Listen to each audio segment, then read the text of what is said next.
Bonjour à tous, aujourd'hui on se retrouve pour préparer les fêtes de Noël. J'ai sorti les boucles d'oreilles et le t-shirt, donc c'est parti, on va attaquer les préparatifs de Noël. Et la première étape, eh bien c'est la couronne de porte, puisque c'est la première chose que l'on voit lorsque l'on arrive chez vous. Donc on va commencer par ça. Je vous propose une couronne avec deux textures différentes, de la mousse et du sapin. Comme ça, vous aurez une couronne un petit peu déstructurée et ça change de la couronne traditionnelle. Alors, c'est parti pour la liste de vos besoins. Vous aurez besoin de papier. Papier journal, papier à recycler, papier d'emballage, papier craft, tout papier sauf les papiers de pub qui sont un peu glacés, ça ne fonctionnera pas. Donc, papier tout simple. Après, vous aurez besoin de mousse des bois. Donc, que vous pouvez aller chercher dans la nature, mais attention, vous n'avez pas le droit, logiquement, donc voilà, avec précaution, mais vous pouvez également l'acheter. De sapin, et là, on aura déjà la base de notre couronne. Pour la faire, vous aurez besoin de ficelles de fleuriste que vous pouvez retrouver sur notre site internet, d'une paire de ciseaux, d'un sécateur, de rubans de la couleur de votre choix, de petites boules couleur de votre choix, attention toujours à l'harmonie, de canne à sucre, des petites baies d'hypericum, moi je les ai teintées en or, de paillettes et de bombes de neige. Et avec tout ça, vous serez paré pour votre couronne. Alors c'est parti, on commence. On va commencer par prendre nos feuilles de papier ou notre papier journal en fonction de ce que vous avez. Vous allez prendre les feuilles deux par deux, vous allez les mettre l'une sur l'autre et vous allez me les rouler. Donc pas besoin de rouler correctement, on roule juste bien serré. Et on roule un petit peu comme si on voulait essorer. Donc en fait vous allez venir un petit peu essorer l'éponge, essorer le papier pour que ce soit bien solide. Et on fait ça de A à Z pour bien faire nos deux petits tortillons, voilà, nos deux petites choses. Et ça on va le faire une deuxième fois. Je vous laisse faire, moi je fais mon deuxième aussi. Donc on a nos deux petits tortillons. On va maintenant les mettre l'un dans l'autre. Donc on va réouvrir un petit peu l'intérieur, le début en fait, pour insérer l'un dans l'autre.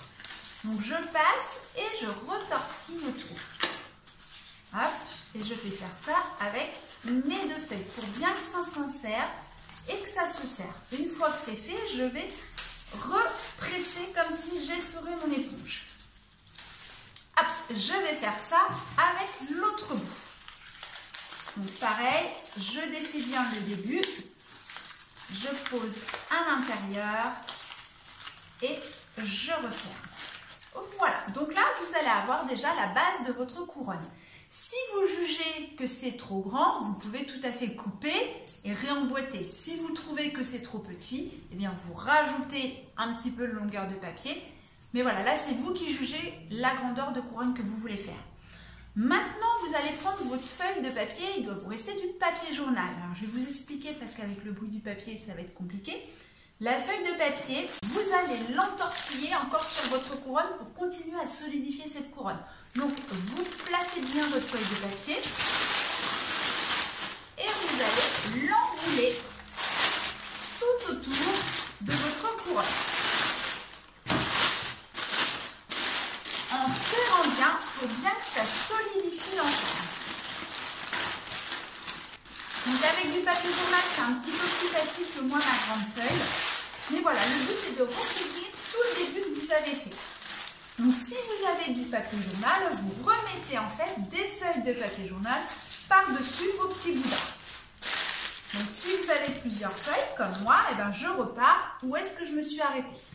Voilà, donc vous rajoutez du papier journal ou du papier autre jusqu'à temps que vous ayez bien quelque chose de solide et de costaud et que le volume corresponde au volume de couronne que vous souhaitez. Parce que si vous voulez faire une couronne beaucoup plus épaisse, vous rajoutez des épaisseurs de papier jusqu'à temps que le volume vous convienne. Après, voilà, c'est vous qui jugez. Souvent, on part sur un diamètre de 20-25 au centre, c'est l'idéal. Mais après, vous pouvez faire beaucoup plus grand. Là, c'est vous qui voyez, suivant votre créativité. Maintenant que cette partie-là est faite, nous avons donc fait notre structure. On va passer à la recouverte de la structure. Alors, c'est parti. comme je vous disais au début, 1/3 mousse, 2/3 sapin. Pourquoi? Eh bien tout simplement parce que j'avais envie de faire ça et que je voulais faire quelque chose d'un petit peu déstructuré et qui change les couronnes traditionnelles. Donc nous allons mettre de la mousse. À chaque fois, on couvre bien l'extérieur de la couronne, l'intérieur de la couronne, le dessus bien sûr, et on ne doit plus voir de papier blanc à la fin. L'arrière de la couronne, vous en tenez pas compte, on ne s'en sert pas du tout. Donc on ne la recouvre pas, ça ne sert à rien.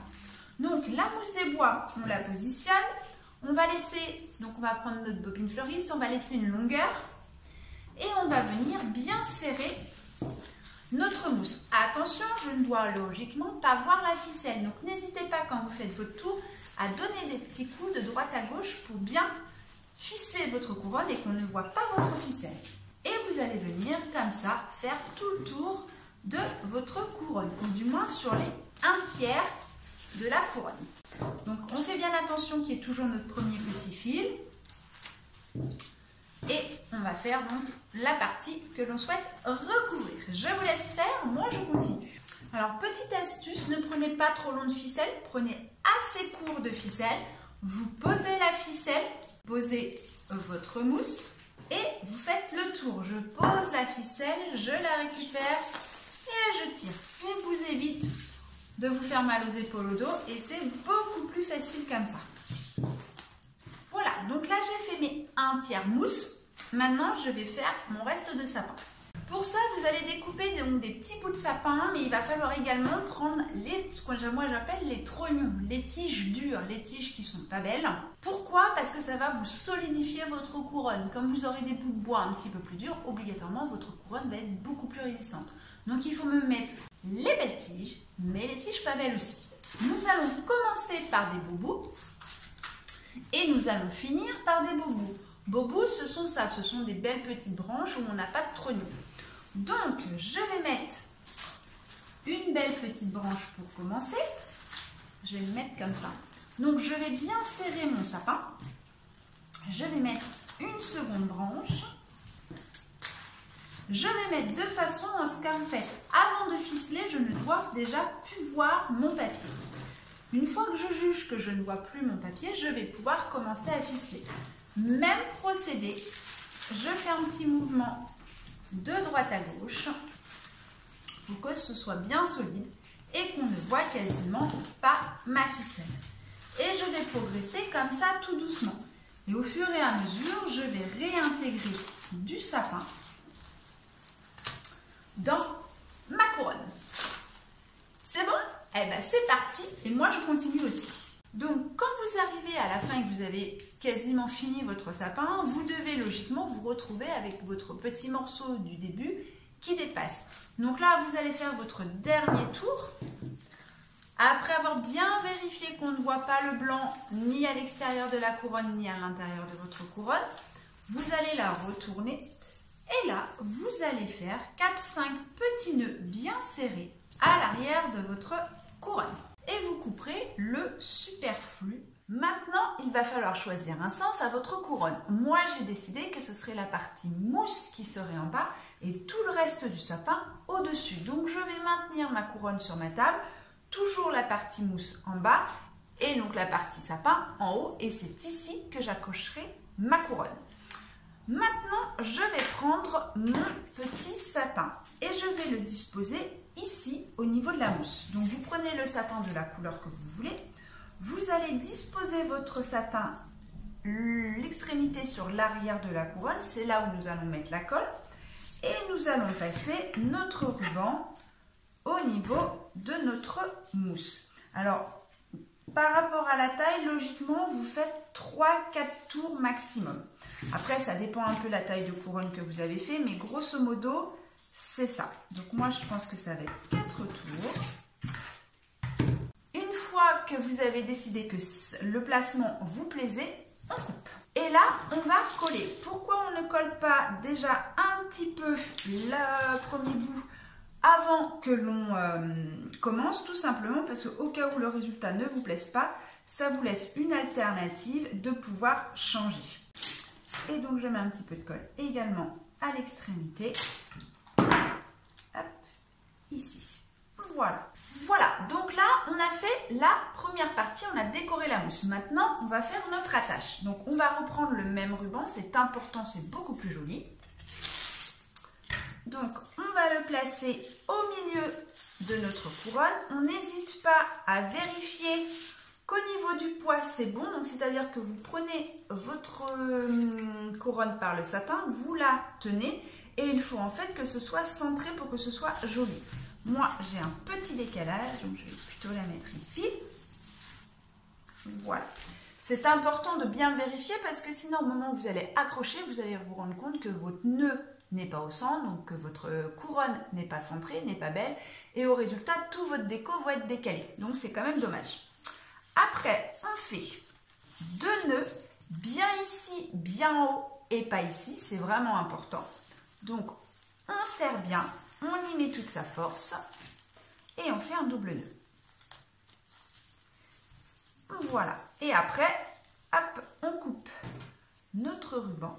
Et ce qui fait que pour accrocher à la porte, vous n'aurez plus qu'à refaire un petit double nœud et mettre votre petit clou, votre petite ventouse, peu importe comment vous l'accrochez.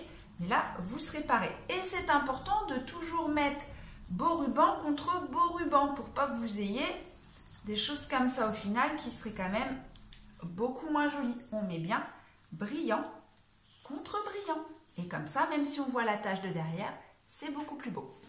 Maintenant, nous allons passer au reste de décoration de la couronne.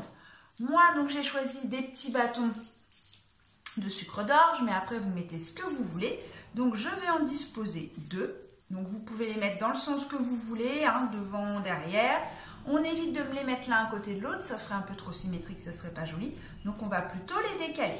Et après, on va disposer nos boules. Donc les boules, s'il y a des petits fils de fer, on enlève toujours les fils de fer. Donc je les dispose sur ma couronne.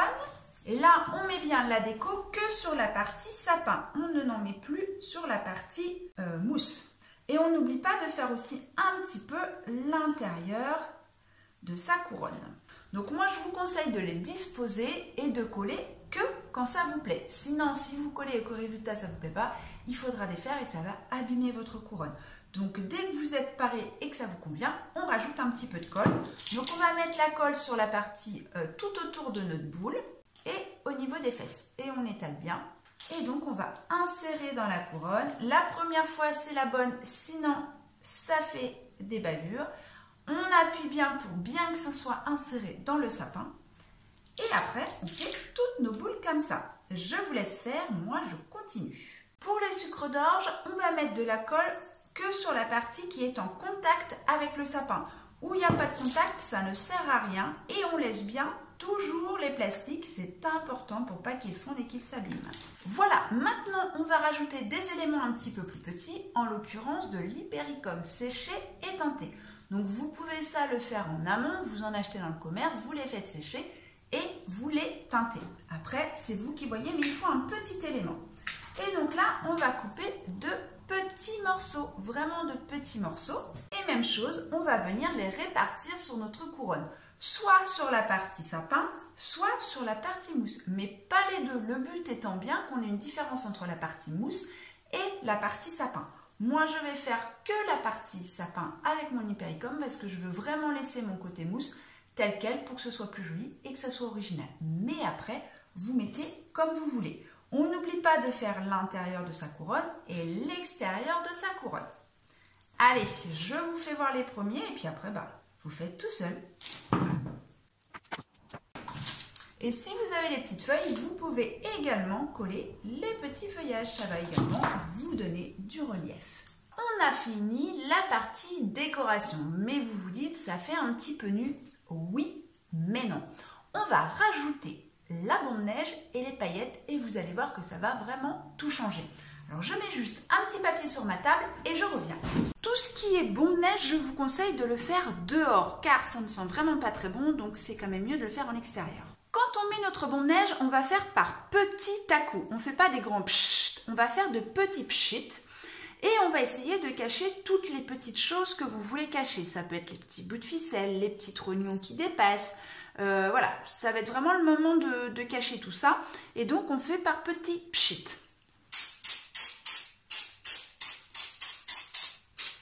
On n'oublie pas l'intérieur et l'extérieur de la couronne. À chaque fois, c'est la même chose. Et une fois que ça c'est fait, on met les paillettes. Et c'est aussitôt parce que sinon votre bombe neige, elle va sécher. Et de ce fait, vous serez embêté, les paillettes ne vont pas coller. Donc on met les paillettes une fois que la bombe neige vient d'être mise. Et on n'hésite pas sur les paillettes puisque vous allez en perdre une partie, ce qui est logique, parce que tout n'a pas de la bombe neige. Et voilà, la couronne est donc terminée. Et vous voyez qu'il n'y a pas besoin d'avoir trop d'éléments pour que votre couronne soit harmonieuse. Le principal est d'avoir des gros éléments, de moyens éléments et de petits éléments. Vous êtes prête à commencer le reste de la déco de la maison. J'espère que tout s'est bien passé et que vous avez bien réussi à faire votre couronne ronde. Et surtout, le reste principal, c'est qu'elle vous plaise et que vous ayez pris du plaisir à la réaliser.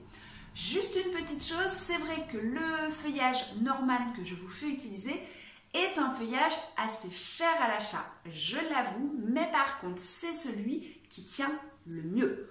Donc, oui, c'est un investissement, mais qui est très vite rentabilisé. Si vous faites votre couronne dès maintenant, vous la tiendrez sans problème jusqu'à début janvier. Elle ne bougera pas. Donc, il faut des fois mieux mettre un petit peu plus cher dans le feuillage, mais que vous soyez tranquille pendant un bon mois et demi. Voilà, c'était juste la petite aparté que je voulais faire. En attendant, je vous dis à bientôt et on continue bientôt la déco de Noël. Allez, à bientôt pour de nouvelles aventures florales.